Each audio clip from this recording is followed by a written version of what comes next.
হযরত আইয়ুব আলাইহিস সালাম আমাদের জাতির পিতা হযরতে ইব্রাহিম আলাইহিস সালামের বংশধর ছিলেন। 70 বছর বয়সে তিনি অসুস্থ হয়ে গেলেন। অনেক টাকার মালিক ছিলেন তিনি, অনেক অর্থ সম্পদের মালিক ছিলেন তিনি, অনেক অট্টালিকার মালিক ছিলেন তিনি। দান করতেন তার কওমের লোকদেরকে, তিনি কি প্রাণ খুলে মন খুলে দান করতেন। তিনি কৃপণ ছিলেন না। আইয়ুব আলাইহিস সালাম অসুস্থ হয়ে গেছেন। 70 বছর বয়সে আইয়ুব আলাইহিস সালাম রোগাক্রান্ত হলেন। কেমন রোগাক্রান্ত হলেন? শরীরের প্রত্যেকটি অংশে এভাবে পোকা ধরে গেছে, সারাটা শরীর তার পোকায় ভরে গেছে। আইয়ুব আলাইহিস সালাম কেমন ধৈর্যের পরীক্ষা দিয়েছেন। দীর্ঘ 18 বছর এভাবে কষ্ট করছেন। আইয়ুব আলাইহিস সালাম তার কওমের লোকেরা, তার গ্রামের লোকেরা হযরত আইয়ুব আলাইহিস সালামের নিকট আসলেন। এসে বলছে, আইয়ুব, তোমার শরীরের পচা গন্ধের কারণে আমরা সমাজের মধ্যে বসবাস করতে পারি না। তুমি যদি চাও তুমি চলে যাবে, আমরা থাকবো। আর যদি তুমি চলে যাও, আর যদি তুমি থাকো, তাহলে আমরা চলে যাব। তুমি কি করবা? হযরত আইয়ুব আলাইহিস সালাম তিনি তো একজন পয়গম্বর ছিলেন। তিনি কি করলেন? তিনি নিজেই জঙ্গলের মধ্যে চলে গেলেন, সাথে তার স্ত্রীকে তিনি নিয়ে জঙ্গলে চলে গেলেন। কেন তার কওমের লোকেরা কষ্ট পায়। হযরত আইয়ুব আলাইহিস সালাম তার স্ত্রীকে নিয়ে জঙ্গলের মধ্যে চলে গেল। স্ত্রী জঙ্গলে স্বামী স্ত্রী বসবাস করছে। সম্মানিত উপস্থিতি, স্ত্রীর নাম আমরা অনেকে বলি রহিমা, অথচ তার নাম বিভিন্ন হাদিসের মধ্যে পাওয়া যায় রাহমা। সেই স্ত্রী হযরত আইয়ুব আলাইহিস সালাম জীবনের শেষ সময় একমাত্র সঙ্গী ছিল। সম্মানিত উপস্থিতি, তিনি কেমন ধৈর্যের পরীক্ষা দিয়েছেন। হযরত আইয়ুব আলাইহিস সালাম ওনার 2জন বন্ধু ছিল। আবার কোন কোন বর্ণনায় পাওয়া যায় 2জন ভাই ছিল। তারা সকালে আসতো, বিকালে আসতো, এসে আইয়ুব আলাইহিস সালামকে দেখে এক নজর দেখে চলে যেত। একদিন তারাও হযরত আইয়ুব আলাইহিস সালামের ঘর থেকে যখন বাহির হয়, তখন তারা বলে উঠল, নিঃসন্দেহে আইয়ুবের উপরে মনে হয় আমার আল্লাহ রাগ করেছে। তাই তো দীর্ঘ 18 বছর পর্যন্ত আইয়ুব এভাবে তার শরীরগুলোকে সে পছন্দ করে ফেলতেছে, তার পছন্দ হচ্ছে, ভালো হয় না। নিঃসন্দেহে আল্লাহ তার উপর রাগ। যেমনিভাবে আমাদের সমাজে যদি কোনো সন্তান প্রতিবন্ধী হয়, দেখবেন পাশের বাসার ভাবি খুব সুন্দর করে ফতোয়া দিয়ে দেয়, নিঃসন্দেহে কোনো গুনাহ করেছে, না হয় কি এরকম সন্তান হয় নাকি? আছে না নাই? ফতোয়া দেয় কি? পাশের বাসার ভাবি, পাশের বাসার মহিলা ফতোয়া দিয়ে দিছে। অথচ সেটা আল্লাহ তাআলার পক্ষ থেকে কি পরীক্ষা। আল্লাহ পরীক্ষা করেন। সম্মানিত উপস্থিতি, আল্লাহ বলছেন আইয়ুব আলাইহিস সালামের বিষয়ে আল্লাহ বলছেন কেমন ধৈর্যশীল হযরত আইয়ুব আলাইহিস সালাম ছিলেন। আল্লাহ রাব্বুল আলামিন কোরআন আল কারিমে সূরাতুস সাদ, কোরআন আল কারিমে 38 নম্বর সূরা 20 নম্বর পারার 455 নং পৃষ্ঠার মধ্যে আল্লাহ রাব্বুল আলামিন হযরত আইয়ুব আলাইহিস সালামের ব্যাপারে বলছেন, ইন্না ওয়াজাদনাহু সাবিরা নি'মাল আবদু ইন্নাহু আওয়াব। আল্লাহ তার পয়গম্বরের 3টা ক্যারেক্টার এখানে উল্লেখ করলেন। আল্লাহ বললেন আইয়ুব কেমন ছিল। 1 নাম্বার, ইন্না ওয়াজাদনাহু সাবিরা। 1 নাম্বার আইয়ুবের গুণ ছিল, আইয়ুব ছিল অত্যন্ত ধৈর্যশীল। দীর্ঘ 18 বছর তার শরীরে কেড়া ধরার পরে একবারও আল্লাহর প্রতি আফসোস করে নাই। 2 নাম্বার, আল্লাহ তাআলা বলছেন সে ছিল নি'মাল আবেদু, সে ছিল আমার বান্দাগণের মধ্যে শ্রেষ্ঠ বান্দা। এবং সে কি ছিল? আল্লাহ বলছেন ইন্নাহু আওয়াব, সে ছিল আমার অভিমুখী। সে ছিল কি? আমার অভিমুখী। সে যাই হোক, সে আমি আল্লাহর কাছে বলত, আমার আল্লাহর পথ ছাড়া সে অন্য কোনো পথে যেত। কয়টা ক্যারেক্টার? 3টা ক্যারেক্টার। 1 নাম্বার সে ধৈর্যশীল, 2 নাম্বার সে আল্লাহর কাছে অত্যন্ত প্রিয় বান্দা, 3 নাম্বার সে ছিল কার অভিমুখী? আল্লাহর অভিমুখী। সম্মানিত উপস্থিতি, আলোচনা শেষ, একদম শেষ সময় আমরা এসে গেছি। আল্লাহ রাব্বুল আলামিন হযরত আইয়ুব আলাইহিস সালামকে এভাবে যখন অসুস্থ করে দিতে লাগলেন, অসুস্থ হলো, আইয়ুবের শরীরটা পোকামাকড় ধরছে, কেড়ায় ধ্বংস, বিষাক্ত কেড়া হযরত আইয়ুবের পুরো শরীর খেতে খেতে খেতে খেতে এবার জিহ্বার মধ্যে পর্যন্ত আইয়ুবের কেড়া ধরে ফেলেছে। শয়তান এমন সময় চিন্তা করল, নিঃসন্দেহে দীর্ঘ 18টা বছর আইয়ুব যেভাবে অসুস্থ হয়েছিল, নিঃসন্দেহে মনে হয় আইয়ুব তার মালিকের পথ থেকে মুখ ফিরিয়ে নিয়েছে। শয়তান মনে করছে দীর্ঘ 18 বছর এভাবে আইয়ুব অসুস্থ হয়ে পড়ে আছে, এতদিন কি আর সে ধৈর্য ধরতে পারবে নাকি? মনে হয় এবার সে আল্লাহর পথ থেকে সরে গেছে। শয়তান এবার আইয়ুব আলাইহিস সালামের স্ত্রীর কাছে গেছে, কারণ মহিলাদেরকে ধোঁকা দেওয়া সহজ। আইয়ুব আলাইহিস সালামের স্ত্রীর কাছে গিয়ে বলছেন, স্ত্রীরে, আইয়ুবের আমাদের পয়গম্বর হযরত আইয়ুব আলাইহিস সালামের স্ত্রী রাহমা, তুমি শোনো, তোমার কাছে আমি একটা বিশেষ বার্তা নিয়ে এসে উপস্থিত হয়েছি। আইয়ুবের স্ত্রী বলল, কি বার্তা নিয়ে তুমি আমার কাছে এসেছো? বলে, আমি যদি চাই তাহলে আইয়ুবকে সুস্থ করে দিতে পারি, কিন্তু আইয়ুবকে স্বীকার করতে হবে সুস্থ আমি করেছি। শয়তান এই প্রশ্ন ছড়ে দিল, প্রস্তাব ছড়ে দিল। এই প্রস্তাবে এবার স্ত্রী হযরত আইয়ুব আলাইহিস সালামের কাছে গেল যে, আইয়ুব, একজন লোক আসছে, সে এসে বলছে যে তোমাকে সে সুস্থ করে দিতে পারবে, কিন্তু শর্ত হচ্ছে তুমি স্বীকার করতে হবে সেই তোমাকে সুস্থ করছে। আইয়ুব আলাইহিস সালাম তিনি কার পয়গম্বর? আল্লাহর পয়গম্বর। তিনি কি শয়তানের চক্রান্ত সম্পর্কে অবগত না? এবার আইয়ুব বললেন, ওয়াযকুর আবদানা আইয়ুব ইয নাদা রাব্বাহু আন্নী মাসসানিয়াশ শাইতানু বিনুসবিন ওয়া আযাব। আইয়ুব এবার আল্লাহর দিকে হাত বাড়িয়ে বলে, আল্লাহ, তোমার কাছে আমি সুস্থতার দোয়া করছি না, আমি তোমাকে আমাকে সুস্থ করে দাও সেটা বলছি না, কিন্তু আল্লাহ তুমি আমাকে যেভাবেই রাখো, তুমি আমাকে 70টা বছর সুস্থ রেখেছ, মাত্র তো তুমি আমাকে 18টা বছর অসুস্থ রেখেছ। তুমি যদি আমাকে ঠিক যে 70 বছর সুস্থ রেখেছ, আবারও যদি তুমি আমাকে 70 বছর অসুস্থ রাখো, আমার কোনো আফসোস নাই, কারণ আমি তো 70 বছর তোমার নিয়ামত পেয়েছি, আলহামদুলিল্লাহ। আইয়ুব আলাইহিস সালাম আল্লাহর কাছে ফরিয়াদ করছেন, ওগো আল্লাহ, এবার তো আমাকে শয়তান আমাকে শিরকের দিকে উদ্বুদ্ধ করে ফেলেছে, ও আল্লাহ, আমার জিহ্বাটাও পচে গেছে, এবার আমি কি করব? আমার জিহ্বাটাও পচে গেছে, এখন তো আর তোমার জিকির করতে পারবো না, সারা শরীর পচে গেছে, কোনো বাধা ছিল? জিহ্বা দিয়ে তো তোমাকে ডাকতে পারতাম, জিহ্বাটাও পোকা ধরে গেছে, আমি তো এখন তোমার নামের জিকিরটাও করতে পারি না। ওগো আল্লাহ, শয়তানও আমাকে এসে শিরকের পথে দাওয়াত দিচ্ছে, ও আল্লাহ, আপনি আমাকে বাঁচান। ওগো আল্লাহ, আপনি আপনার রহমত দ্বারা, আপনি আপনার বরকত দ্বারা, ওগো আল্লাহ, আপনি আমাকে একটু বাঁচিয়ে দেন, আপনি আমার প্রতি একটু রহম বর্ষণ করুন। এবার আল্লাহ রাব্বুল আলামিনের পয়গম্বর হযরত আইয়ুব আলাইহিস সালাম তিনি বাথরুমের মধ্যে প্রবেশ করলেন, আর তার স্ত্রী কোনো এক কাজে বাহির হয়ে গেল। এমন অবস্থায় আল্লাহ রাব্বুল আলামিন তার আসমানের ফেরেশতা, বার্তাবাহক ফেরেশতা হযরত জিবরাইল আমিন আলাইহিস সালামকে আল্লাহ রাব্বুল আলামিন পাঠিয়ে দিয়েছেন যে আমার আইয়ুবের কাছে তুমি ওহী নিয়ে যাও। কি ওহী নিয়ে যাবে? আল্লাহ বলছেন, ওর কুতে বিরজলি খাদা মুগতাসালুম বারিদুন ওয়া শারাব। আইয়ুবকে বলে দাও, আইয়ুব যেন তার পা দিয়ে জমিনে একটু আঘাত করে। উক্ত আঘাত করার কারণে আল্লাহ রাব্বুল আলামিন সেখান থেকে রহমতের পানি বের করতে লাগলেন। এবার আইয়ুব আলাইহিস সালাম সে যখন পা দিয়ে সে মাটিতে আঘাত করেছে, এবার আল্লাহ রাব্বুল আলামিনের কুদরতি পানি, রহমতের পানি বাহির হতে লাগলো। সম্মানিত উপস্থিতি, এবার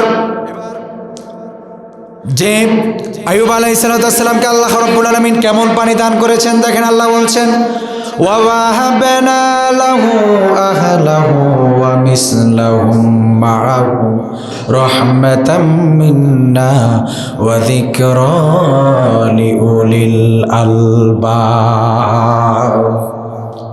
আল্লাহ তার আইয়ুবকে কেমন নিয়ামতের পানি দান করেছেন, যে পানি দিয়ে শুধু আইয়ুবই সুস্থ হয়ে যায় নাই, আল্লাহ তাআলা তার আইয়ুবকে কেমন সুস্থ করেছেন। আল্লাহ তাআলা তার আইয়ুবকে এত পরিমাণ সুস্থ করেছেন, আইয়ুব যেন আবার পুনরায় সে যুবক হয়ে গেছে। সুবহানাল্লাহ, সারা শরীর কেনা তো ভালোই হয়েছে, আইয়ুব পুনরায় সুস্থ হয়ে গেছে। আইয়ুবের স্ত্রী রাহমা, সে আইয়ুব আলাইহিস সালামের জন্য খাবার জোগাড় করতে পারে না, শেষ পর্যন্ত তার মাথার চুলগুলোকে বিক্রি করে দিয়ে আইয়ুব আলাইহিস সালামের জন্য খাবার জোগাড় করেছে। সুবহানাল্লাহ, কেমন স্ত্রী ছিল, নিজের মাথার চুল বিক্রি করে স্বামীকে সে খাওয়াইছে, বিরক্ত হয় না এই স্বামীর উপর।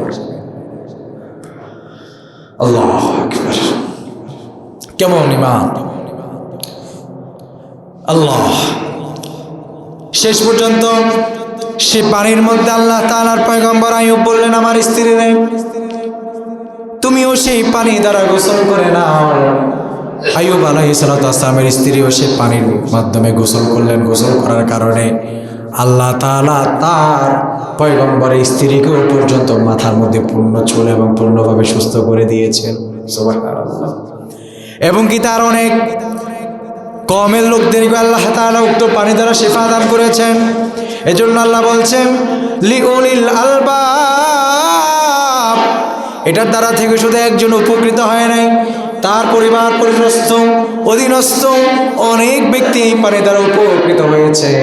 রব্বুল আলামিন আইয়ুবকে আরো কেমন, আল্লাহ তাআলা আরো কেমন তাকে পুরস্কার দিয়েছেন। সুবহানাল্লাহ। আল্লাহ তাআলার পয়গম্বর আইয়ুব তার বাড়িতে ফিরে গেলেন, জঙ্গল থেকে সুস্থ হয়ে গেলেন।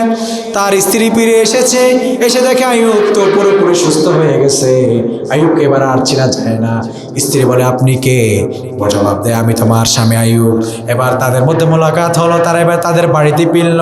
বাড়িতে ফেরার পর তাদের উঠানের মধ্যে এক পাশে ছিল গম, অন্য পাশে ছিল জব, স্তূপ ছিল। আইয়ুব দেখতে পেল, হাদিস শরীফের মধ্যে পাওয়া যায়, দুইটা মেঘমালা এসে এক পাশে যে গমের স্তূপ ছিল সেগুলোকে আল্লাহ তাআলা স্বর্ণ দ্বারা, পুরো স্তূপকে আল্লাহ তাআলা স্বর্ণতে রূপান্তরিত করেছেন। আরেক পাশে যে জব ছিল সেখানে আল্লাহ রব্বুল আলামিন রূপা দ্বারা আল্লাহ রব্বুল আলামিন সেটাকে পূর্ণ করে দিয়েছেন, পরিবর্তন করেছেন। আল্লাহ তার পয়গম্বরকে শুধু সুস্থই করেন নাই, বরং আল্লাহ তার পয়গম্বরকে এত পরিমাণ রহমত আল্লাহ তার পয়গম্বরকে দান করেছেন, তার আগের মতো সম্পদ, অর্থ সম্পদ আল্লাহ রব্বুল আলামিন তাকে ফিরিয়ে দিয়েছেন। আইয়ুব আলাইহিস সালামের স্ত্রীকে রাহমাকে একদিন আইয়ুব আলাইহিস সালাম একটু রাগান্বিত হলেন, সে একটু বিরক্ত বোধ করল। তখন আইয়ুব তার স্ত্রীকে বলল, স্ত্রীরা যদি আমি কোনোদিন সুস্থ হই তোমাকে 100টা বেত্রাঘাত করব। এবার যখন আইয়ুব সুস্থ হয়ে গেল, তার স্ত্রীকে সে 100টা বেত্রাঘাত কিভাবে করবে আল্লাহ রাব্বুল আলামিন সেটাও তার আইয়ুবকে কৌশল শিখিয়ে দিচ্ছেন। আল্লাহ বলছেন, ওয়াখুয বিয়াদিকা দিগসান ফাদরিব বিহি ওয়ালা তাহনাস। আল্লাহ বলছেন, আইয়ুব রে, তুমি 100টা সোলার কাঠি নাও, সুবহানাল্লাহ, আর তা দিয়ে একটা আঘাত করো, তাহলে 100টা বেতের বাড়ি যেন তুমি একসাথে দিয়ে দিয়েছো। সুবহানাল্লাহ। তাহলে আল্লাহ তাআলা তার পয়গম্বরদেরকে এভাবে রোগ দ্বারা, ভয় ভীতি দ্বারা, আল্লাহ তাআলা জান মাল দ্বারা আমাদেরকে কি করবেন? পরীক্ষা করবেন। আর আমরা যদি এভাবে পরীক্ষা করতে পারি, পরীক্ষা এরকম পরীক্ষার মধ্যে যখন আমরা উপনীত হব, তখন যদি আমরা ধৈর্য ধারণ করতে পারি, আল্লাহ রাব্বুল আলামিন আমাদেরকে কি দেবেন? সর্বশেষ, উলাইকা আলাইহিম সালাওয়াতুম মির রাব্বিহিম ওয়া রাহমা ওয়া উলাইকা হুমুল মুহতাদুন। আল্লাহ রাব্বুল আলামিন তার রহমতের সবটুকু ভালোবাসা দিয়ে আল্লাহ তাআলা ওই সকল ব্যক্তিদের অধীনস্থ করে দিবেন যারা ছিল মুমিন, যারা ছিল শ্রেষ্ঠ মানুষ। আল্লাহ তাআলা তাদের অধীনস্থ আপনাকে করে দিবেন। আল্লাহ রাব্বুল আলামিন তাদের দলে আপনাকে কবুল করে নেবেন। আউযু বিল্লাহি মিনাশ শাইতানির রাজীম। আশ্রয় চাহি আল্লাহর কাছে। বিতাড়িত শয়তান হতে। সকলে পড়ি আমিন। বিসমিল্লাহির রহমানির রহিম। শুরু করছি পরম করুণাময় মহান আল্লাহর নামে। ইয়া আইয়ুহাল্লাযীনা আমানুস্তাঈনু বিস-সাবর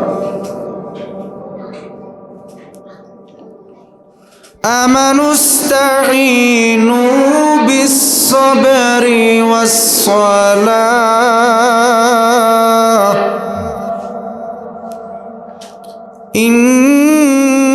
ইন্নাল্লাহা মা'আস-সাবিরিন।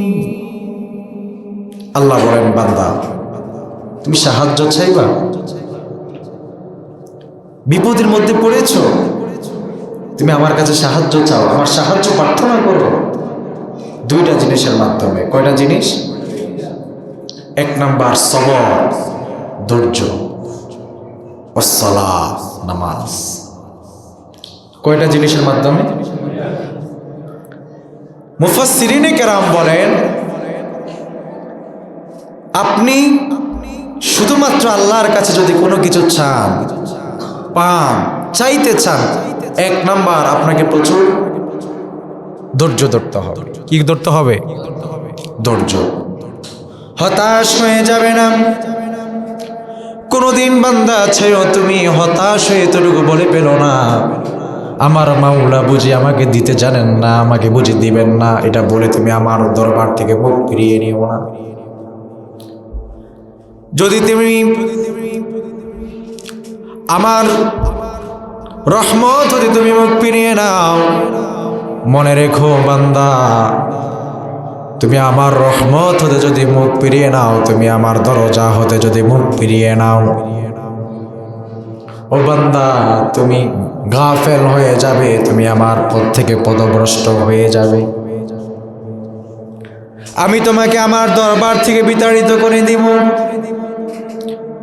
আর যদি তুমি ধৈর্য ধারণ করে আল্লাহর প্রতি পূর্ণ তাওয়াক্কুল রেখে বলো, আল্লাহ আপনি আমাকে যখন আপনি মনে চায় তখন দিবেন, আমার কোনো আফসোস নাই ইনশাআল্লাহ।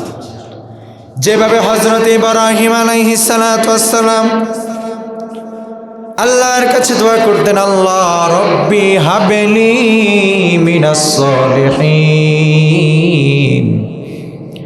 আল্লাহ আপনি আমাকে সন্তান দেন, একজন নেককার সন্তান দেন। এত বছর পর্যন্ত তিনি দোয়া করলেন, আল্লাহ রব্বুল আলামিন দিলেন না। যখন আল্লাহ রব্বুল আলামিন তার বান্দাকে দিবেন বলে নিয়ত করেছেন, চাইছেন, তখনই দিয়েছেন। আল্লাহ চাইলে 80 বছর বয়সেও দিতে পারে। আল্লাহ চাইলে আপনার সাথে সাথে দোয়াকে কবুল করে নিতে পারে। এক কথায় আপনার দোয়াটা কখন কবুল হওয়া প্রয়োজন যিনি জানেন তিনি কে? আল্লাহ বলেন, বান্দারে তোমাদের উপর আমি পরীক্ষা নাজিল করি কিভাবে? وَلَنَبْلُوَنَّكُمْ بِشَيْءٍ مِّنَ الْخَوْفِ وَالْجُوعِ وَنَقْصٍ مِّنَ الْأَمْوَالِ وَالْأَنفُسِ وَالثَّمَرَاتِ। আল্লাহ বলে, বান্দারে আমি তোমার উপর পরীক্ষা কিভাবে নাজিল করি? তোমাকে ভয়ভীতি দেখাবো, তোমার জান দিয়ে তোমাকে পরীক্ষা করব, তোমার মাল নিয়ে তোমার পরীক্ষা করব। ওরে বান্দা, তোমাকে আমি এমনভাবে পরীক্ষা করব, রোগান্বিত করে দিব, রোগাক্রান্ত করে দিব। তোমার সামনে অনেক পরীক্ষা তোমার সামনে এসে যাবে। নিঃসন্দেহে বান্দা ধৈর্য হারা হয়ে যাবে না। আল্লাহ রাব্বুল আলামিন তোমার থেকে যখন পরীক্ষা নেওয়া শুরু করে দিবে, তখন তুমি কি করবে? তখন তুমি একমাত্র একজনের উপর যদি ভরসা রাখতে পারো, আল্লাহ রাব্বুল আলামিন সেটা বলছেন বান্দারে, তখন যদি তুমি পড়ো ক্বালু ইন্না লিল্লাহি ওয়া ইন্না ইলাইহি রাজিউন, তখন তুমি যদি বলে দাও আল্লাহ আপনি আমাদের জন্য সব কিছু ভালো জানেন, সব কিছু ভালো বুঝেন, যেভাবে ভালো মনে করেন সেভাবেই করে নেন, নিঃসন্দেহে আমরা আপনার নিকট প্রত্যাবৃত্ত করবো, আমরা আপনার নিকট আসবো, যাব, আপনার যেভাবে ইচ্ছা সেভাবে আপনি আমাকে পরিচালিত করুন। সম্মানিত উপস্থিতি, আল্লাহ রাব্বুল আলামিন আপনাকে ভয়ভীতির মাধ্যমে পরীক্ষা নেবেন। কিভাবে? দেখা যাবে আপনি সমাজের মধ্যে সত্য কথা বলার কারণে একদল নেতা এসে হুমকি দিয়ে গেল, খবরদার, ভয়ভীতি। আপনি সেই ভীতির কারণে, সেই নেতার হুমকির কারণে চুপ হয়ে গেলেন, সত্য বললেন না, মানুষের সামনে হক কথা স্থাপন করলেন না, মানুষকে সত্যটা শোনালেন না, সত্যটা গোপন করলেন। তার মানে আপনি প্রকৃত ইমানদার নয়, পূর্ণ ইমানদার আপনি এখনো হতে পারেন না। আল্লাহ আপনাকে ক্ষুধা দিয়ে পরীক্ষা করবেন। কিভাবে? যেমন দুর্ভিক্ষ চলে আসছে, বাজারে অনেক দাম জিনিসপত্রের, আপনার সাধ্যে নাই বাজার করবার, আবার মনটাও চায় না কারো কাছে গিয়ে হাত পাতি। এমন তো অবস্থায় দেখা যায় আপনি একবেলা খেয়েছেন আর একবেলা খান নাই। এই যে আল্লাহ আপনাকে ক্ষুধার মাধ্যমে পরীক্ষা নেবেন। মিশরের মধ্যে একবার দুর্ভিক্ষ লেগে গেল, কঠিন দুর্ভিক্ষ। মানুষগুলো আলোচনায় বসেছে কিভাবে সে দুর্ভিক্ষ সারানো যায়, কিভাবে সে দুর্ভিক্ষ থেকে উত্তোলন হওয়া যায়। মানুষগুলো একসাথে বসেছে, আলোচনা শুরু হয়ে গেছে কিভাবে কি করা যায়। এমন অবস্থায় দেখা গেল ওই বৈঠকের পাশ দিয়ে একটা গোলাম গামছা নাচায়া নাচায়া নাচতে নাচতে দৌড় মারতেছে। বৈঠকের উপস্থিত বললে, এই বেটা দাঁড়া, আমরা আছি মুসিবতে, দুর্ভিক্ষ চলতেছে, তুমি নাচতে নাচতে যাচ্ছ, মানে কি ঘটনা কি? দুর্ভিক্ষে পুরা মিশরবাসী কষ্ট করতেছে আর তুমি মেয়া নাচতেছ, ঘটনা কি? বলে আমি নাচছি এই কারণে আমার মালিকের গোলায় অনেক ফসল সম্পদ মজুদ আছে, আমার কোনো চিন্তা নাই, টেনশন নাই। আমার মালিকের গোলার মধ্যে অনেক সম্পদ, অনেক গম জল মজুদ আছে, আমি কিসের টেনশন করব? তোমার খাইতে পারো না, তোমরা কষ্ট করতেছো, অতএব চিন্তা তো তোমাদের, আমার কোনো চিন্তা নাই। সাথে সাথে উপস্থিত লোকরা বলে উঠলো, আহারে, তার দুনিয়ার মালিকের কাছে গোলা ভরা ধান থাকার কারণে, সম্পদ থাকার কারণে, গম থাকার কারণে সে যদি এত নিশ্চিন্তে ভাবে হাসতে হাসতে নাচতে নাচতে যেতে পারে, আমাদেরও তো একজন মালিক আছে, তিনি আর তার কাছে তো আর এরকম গোলা ভরা না, তিনি চাইলে আরো বেশি করে দিতে পারেন কি পারেন না? এজন্য তারা সকলে বলে উঠল, আমরা সকলে সে আল্লাহর প্রতি ঈমান এনে সে মালিকের দিকে ফিরে যাই, সে মালিকের কাছে আমরা দরখাস্ত করি, সালাতের মাধ্যমে আল্লাহর দরবারে হাত বাড়াই। আল্লাহ চায় তো আমাদেরকে বৃষ্টি দিয়ে আমাদের জমিনকে আবার উর্বর করে দিতে পারে। সম্মানিত উপস্থিতি, আল্লাহ রাব্বুল আলামিন আপনাকে ক্ষুধার মাধ্যমে পরীক্ষা করতে পারেন, আল্লাহ আপনাকে জানের মাধ্যমে পরীক্ষা করতে পারেন। জান, জীবন নিয়ে আল্লাহ রাব্বুল আলামিন আপনাকে কিভাবে পরীক্ষা করবেন।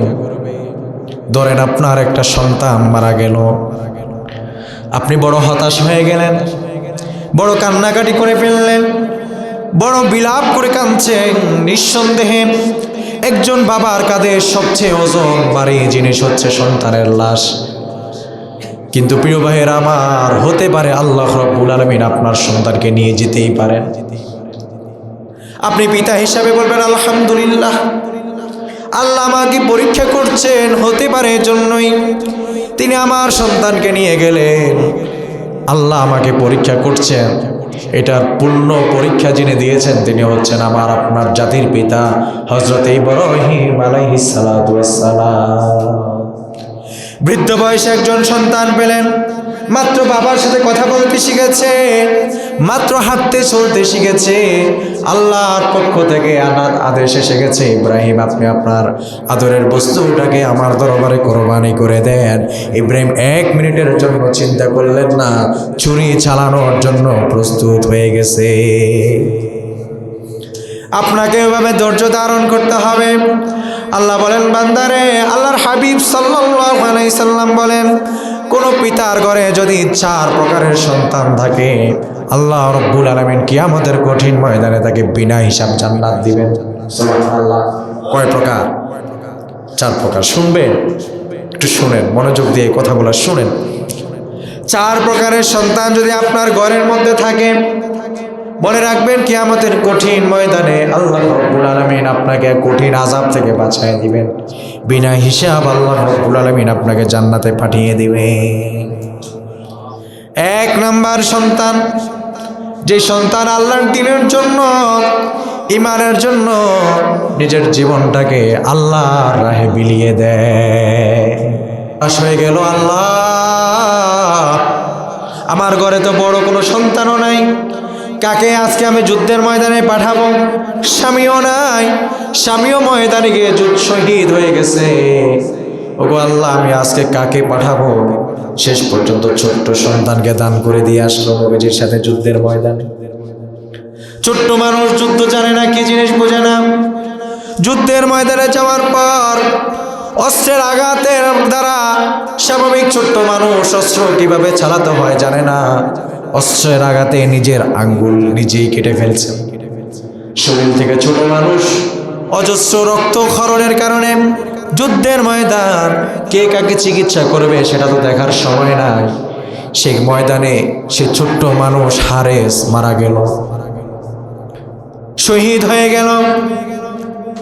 সকল সাহাবীরা বাড়ির দিকে ফিরছেন, যার যার কামরার দিকে ফিরছেন। পথিমধ্যে ওই উম্মে হারেসা তথা ওই হারেসের মা রাস্তার মধ্যে দাঁড়িয়ে আছে।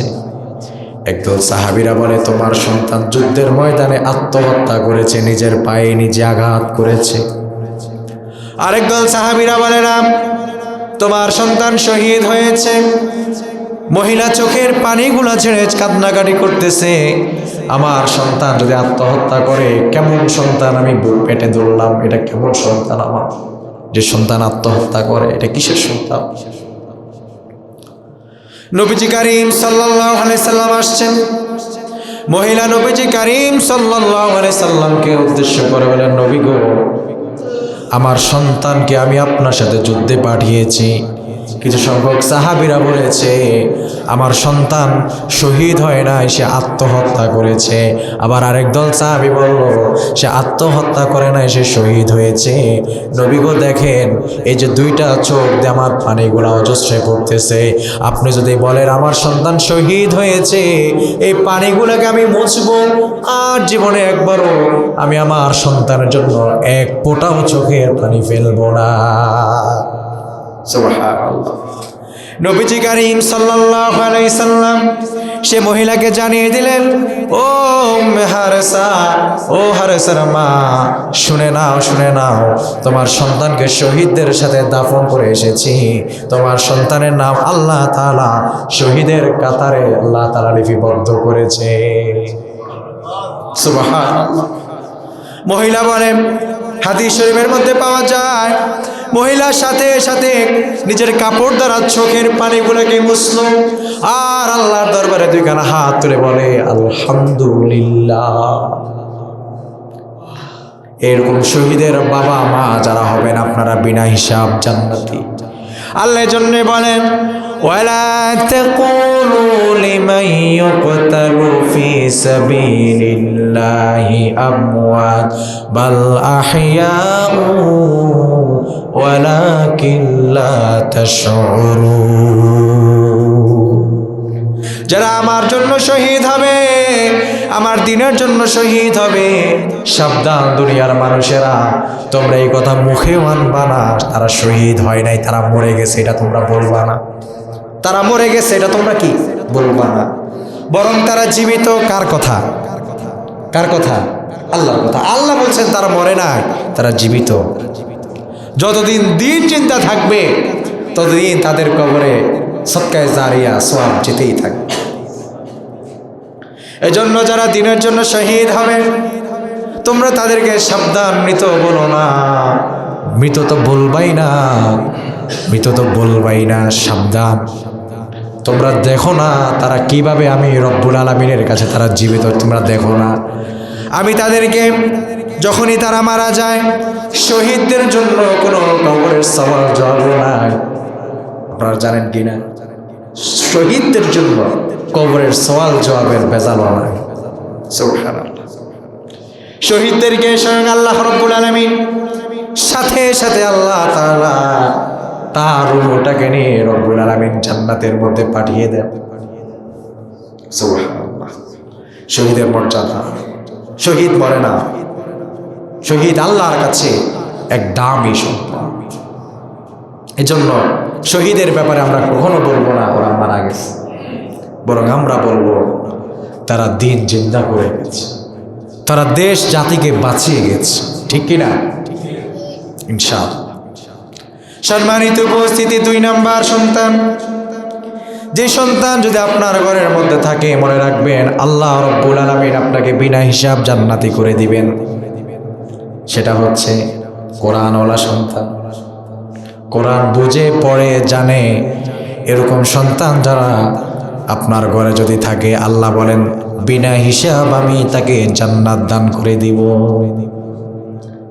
এজন্যই তো বাইজিদ মুস্তামি রহমাতুল্লাহ আলাইহি যখন মাত্র বয়স 6 বছর, বাইজিদ মুস্তামির মা তার সন্তানকে নিয়ে, তার বাবা মারা গেল, বাইজিদ মুস্তামিকে নিয়ে উস্তাদের কাছে গেল। উস্তাদ, আমার সন্তানকে আপনি ততক্ষণ পর্যন্ত বাড়িতে পাঠাবেন না যতক্ষণ পর্যন্ত আমার সন্তান পূর্ণ কোরআন পড়বে, মুখস্থ করবে এবং পূর্ণ কোরআনের তাফসির না বুঝবে, ততক্ষণ পর্যন্ত আমার সন্তানকে আপনি বাড়িতে পাঠাবেন না। কেমন পিতামাতা ছিল! আর এই সময়ে আমি নিজেও যেহেতু মাদ্রাসা চালাই, নিজের ব্যক্তিগত অভিজ্ঞতা থেকে বলছি, প্রত্যেক সপ্তাহে বৃহস্পতিবার আসলেই বাবা মায়েরা লাইন ধরে থাকে, সন্তানকে দেন বাড়িতে নিয়ে যাও। বললাম সামনে পরীক্ষা, নেওয়া লাগবে না, বলে না হুজুর দেন। অথচ কেমন মা ছিল দেখেন, বাবা নাই। এরপরেও 6 বছরের সন্তানকে উস্তাদের কাছে দিয়ে বলেছে, উস্তাদ আমার সন্তান যতক্ষণ পর্যন্ত পূর্ণ কোরআনের তাফসীর না বুঝবে ততক্ষণ পর্যন্ত বাড়িতে পাঠাবেন না, আপনার কাছে আমার। বাইজিদ মুস্তামি রহমাতুল্লাহ আলাইহি 7 দিনের মধ্যেই 20 পারা কোরআন কারীম কমপ্লিট করেছে, হিফজ। সুবহানাল্লাহ। উস্তাদ তো তার ওয়াদা রক্ষা করবে। এবার উস্তাদ বলল, যাও ঠিক আছে, সুযোগ দিয়ে দিলাম, যাও। কারণ ওয়াদা ভঙ্গ করার সুযোগ ইসলামে নাই। চলে গেল বাইজিদ মুস্তামি। ছোট্ট মানুষ, দীর্ঘ পথ পাড়ি দিয়ে যেতে যেতে গভীর রাত হয়ে গেছে। মায়ের দরজার সামনে বাইজিদ মুস্তামি হাজির। বাড়ির কড়া নাড়তেছে, মা দরজা খোলে না। দীর্ঘক্ষণ দাঁড়িয়ে বলে, আমি তোমার সন্তান বাইজিদ, মা তুমি একটু দরজাটা খুলে দাও। মা বলে, খোলা হবে না, তুমি আমার বাইজিদই না। কারণ আমার বাইজিদের সাথে কন্ট্রাক্ট হয়েছে, বাইজিদ যতক্ষণ পর্যন্ত কোরআনের তাফসীর পূর্ণভাবে না বুঝবে ততক্ষণ পর্যন্ত আমার বাইজিদ ফিরবে না, তুমি আমার বাইজিদ হতেই পারো। সন্তান দীর্ঘক্ষণ দাঁড়িয়েছিল, মা দরজা খুলেন নাই। সন্তান আবার এতিমের মতো আবার মাদ্রাসায় ফিরে চলে এসেছে। বলো, ওস্তাদজি আমার মা তো আমার জন্য দরজা খুলছে না, আমি পূর্ণ কোরআন তাফসীর না শেষ করে আমি কোনোদিন আমি বাড়িতে আর ফিরব না। দীর্ঘ 12 বছর একযোগ পূর্ণ কোরআনের তাফসীর শিখে বাইজিদ মুস্তামির মাথায় দস্তরে ফজিলাত, তার মাথার মধ্যে উস্তাদ পাগড়ি পরিধান করে দিয়েছে। ইতিহাসবিদদের গঠন অনুযায়ী পাওয়া যায়, বাইজিদ মুস্তামি রহমাতুল্লাহ আলাইহির উস্তাদকে যেদিন বাইজিদ মুস্তামিকে পাগড়ি পরিধান করানো হবে তার আগের রাত বাইজিদ মুস্তামির ওস্তাদের স্বপ্নে এসে আল্লাহর নবী সাল্লাল্লাহু আলাইহি সাল্লাম বাইজিদ মুস্তামির জন্য পাগড়ি দিয়ে গেছেন। বাইজিদ মুস্তামি পাগড়ি পরিধান করলেন, আজকে আলেম হয়েছে, পূর্ণ কোরআনের হাফেজ, পূর্ণ কোরআনের আলেম। কোরআনের তাফসীর বুঝে বাইজিদ বাড়িতে গেল। বাড়িতে যাওয়ার পর এবার মাকে দেখে, মা অসুস্থ, কথা বলতে পারে না, শুয়ে আছে অসুস্থ বিছানার মধ্যে। বাইজিদ মুস্তামি রহমতুল্লাহ আলাইহি তার মাকে গিয়ে আস্তে করে ডাক দেয়, মা আমার, আমি তোমার সন্তান, আজকে বাইজিদ তোমার দরবারে আলেম হয়ে ফিরে এসেছি। মা যেন অসুস্থ অবস্থায় নিজে যেন সুস্থ হয়ে গেলে, কি শব্দটা না শুনছে, কারণ মা তো। সন্তানকে বুকে জড়িয়ে নিলেন, বুকে জড়িয়ে নিয়ে মা নামাজের মধ্যে দাঁড়িয়ে গেলেন। কারণ মুমিনরা যখন খুশি হয়ে যায় স্মরণ করে কাকে?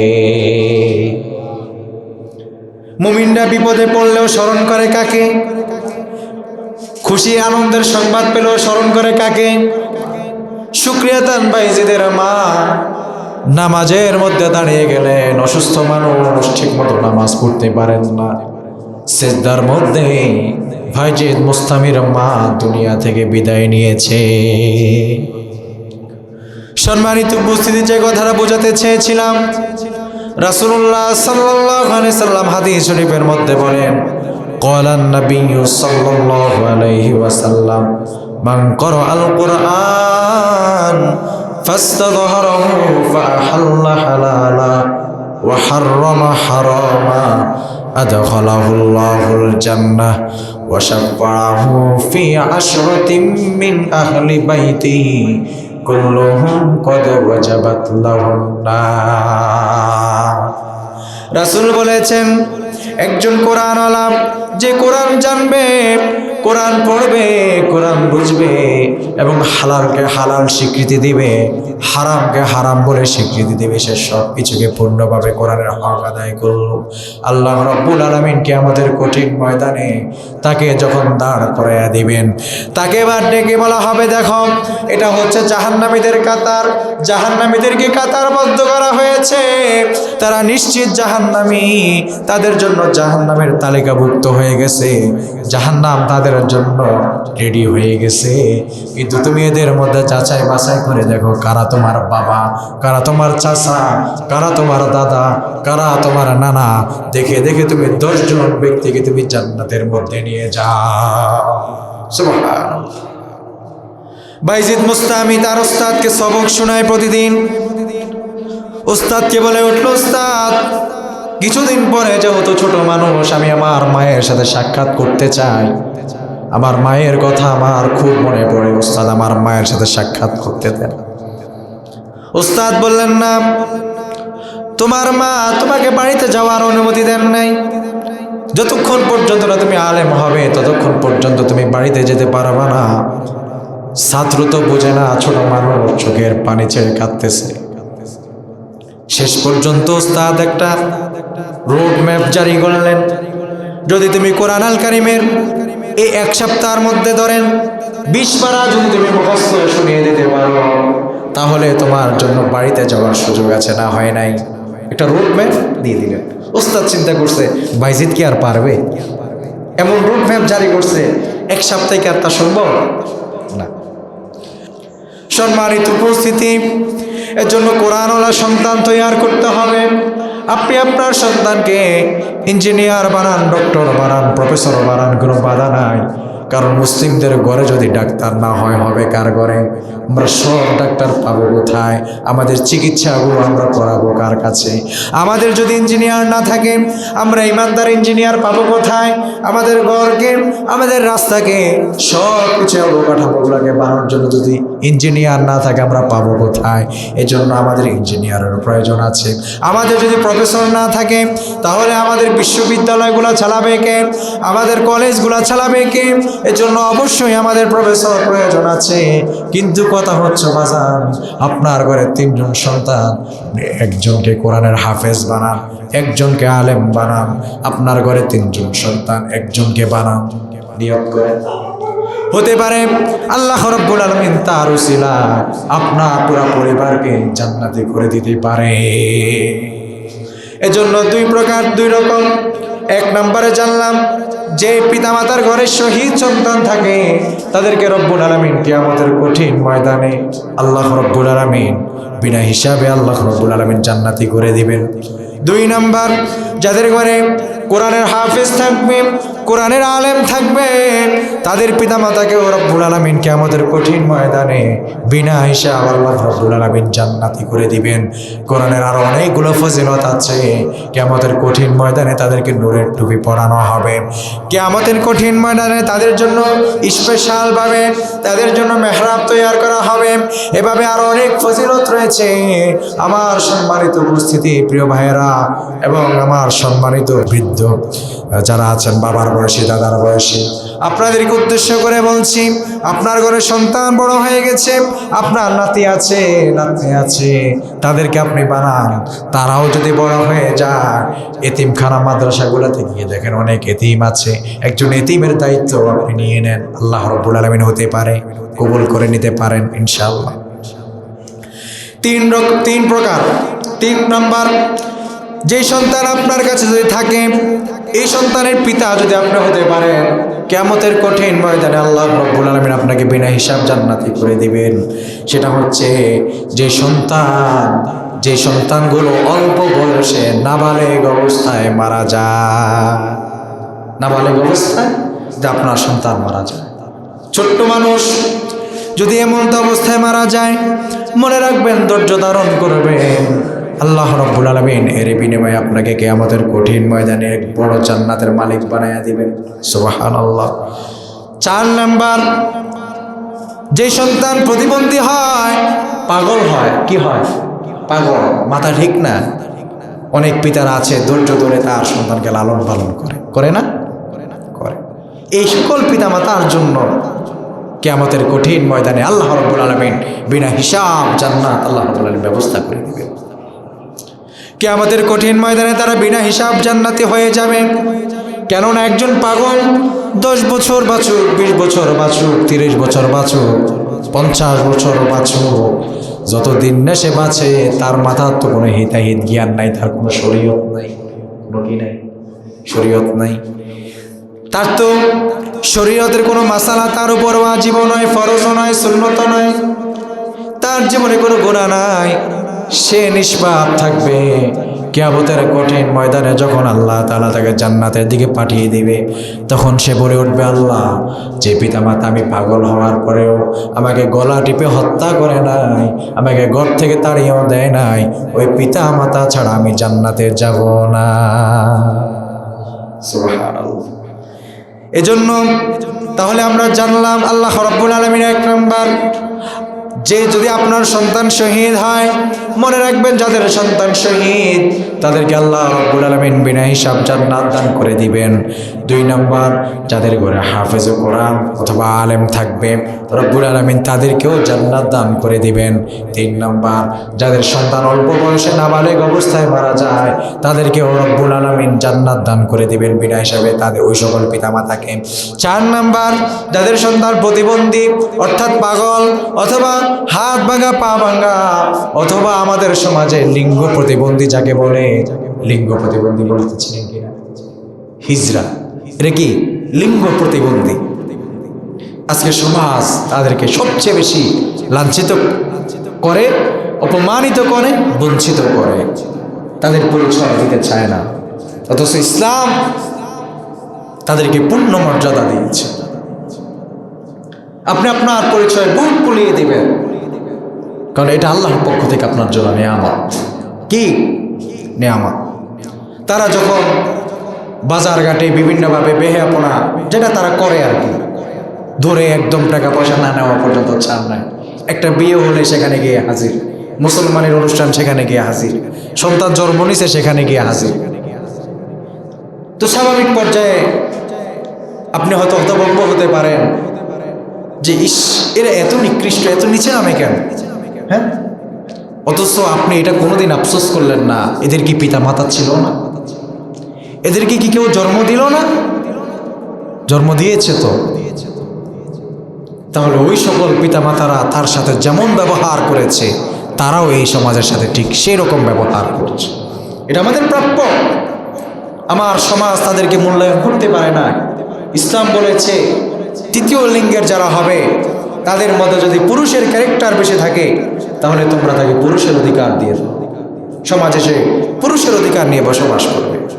তার মধ্যে যদি নারীর ক্যারেক্টার বেশি থাকে তাহলে সে নারীর অধিকার নিয়ে বসবাস করবে। বিবাহের ক্ষেত্রেও মাসআলা রয়েছে। তারা একে অপরকে বিয়ে করবে কিভাবে? তারা তাদের জাতির মধ্যে কিছু হিজড়া দেখবেন তাদের মধ্যে পুরুষের ক্যারেক্টার বেশি, নারীদের ক্যারেক্টার বেশি। হিজড়া জাতিদের মধ্যে তারা বিবাহ করবে। তাহলে ইসলাম তাদেরকে সে পূর্ণ অধিকার স্থাপন করেছে। কিন্তু তুমি কেমন পিতা হয়েছ? তুমি তোমার সন্তানকে তুমি তাড়িয়ে দাও ঘর থেকে, বুঝের বলে পরিচয় দিতে চাও না। তো এই সন্তান কিভাবে চলবে? স্বাভাবিক ছিল চাঁদাবাজি করেই চলতে হবে। এই সমাজ তার পূর্ণ অধিকার আদায় করতে পারে। তাই তো আজকে সে এই সমাজকেও সুন্দর ব্যবহার উপহার দিতে পারে না, কারণ সমাজ তার সাথে সুন্দর ব্যবহার করে না। এজন্য সম্মানিত উপস্থিতি, প্রতিবন্ধী সন্তান যদি আপনার হয় কখনো তাকে দূরে সরিয়ে দিবেন না, বরং তার সেবা খেদমত করবেন, তাকে বুকে টেনে নেবেন। যদি নিতে পারেন আল্লাহ রাব্বুল আলামিন আপনাকে অনেক ফজিলত দান করবেন। কিয়ামতের কঠিন ময়দানে রব্বুল আলামিন বিনা হিসাব আল্লাহ রাব্বুল আলামিন আপনাকে জান্নাত দান করে দিবেন। সম্মানিত উপস্থিতি, আমাদের মূল আলোচনার বিষয়ে আমরা আবারও ফিরে যাই। আলোচনার বিষয় ছিল আল্লাহ রাব্বুল আলামিন আমাদেরকে জান মাল দ্বারা রাব্বুল আলামিন পরীক্ষা করবেন। যখন এরকম পরীক্ষা আমাদের সামনে এসে যাবে তখন আমরা ধৈর্য এবং সালাতের মাধ্যমে আল্লাহর কাছে সাহায্য চাই ইনশাআল্লাহ। তাহলে আমরা ধৈর্য ধারণ করতে পারবো তো? যে কোনো পরীক্ষায় জবাব কি? আলহামদুলিল্লাহ। আমাদের প্রথম জবাবটা সুন্দর থাকে। কেউ যদি জিজ্ঞেস করে হুজুর কেমন আছে? আলহামদুলিল্লাহ। এরপরে আমাদের শুরু হয় ভাই হ্যাঁ অসুস্থ ছিলাম 3 দিন, গলা ভালো না, শরীর ভালো না, এই শুরু হয়ে যায়।